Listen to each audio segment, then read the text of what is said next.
for the independence of this land except the Malays. So you can't blame them for suspecting that they might be the only people who ever would bleed for the independence of this land if it was ever threatened, because they're the only ones who ever did bleed. Now, they bled for the independence of this land. They achieved the independence of this land. They freed themselves from the British Empire, and then they adopted the people whom the British Empire left behind.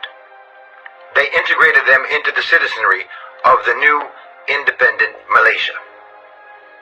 They didn't have to do that. Now, I think it's very important to understand this and to recognize this history so that you can appreciate the astounding magnanimity and humanity of spirit that the Malays exhibited towards the people who had formerly worked for the British Empire against the independence of the Malays, against the independence of this land.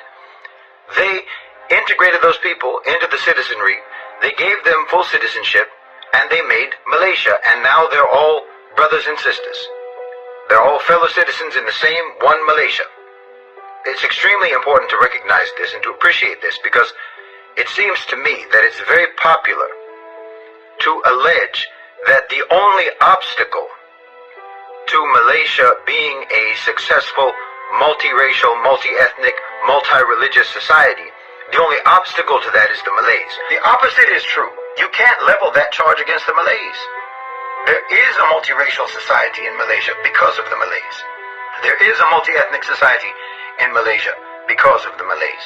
There is a multi-religious, multi-faith society in Malaysia because of the Malays. Their magnanimity, their tolerance is not open to question. You have to recognize that history to appreciate and understand that no one is more serious about having a multiracial, multi-ethnic, and multi-religious society. No one is more serious about that than the Malays, because it didn't have to be that way. They didn't have to do that. They could have treated the people that were left behind by the British Empire as persona non grata, but they didn't. And you need to understand that the Malays are proud of that, because those are beliefs that come from Islam. That's a value system that comes from Islam. This is something that the Malays are proud of, that the Muslims are proud of. We can, in Islam, have multiple belief systems operating peacefully amongst each other, multiracial groups. You understand?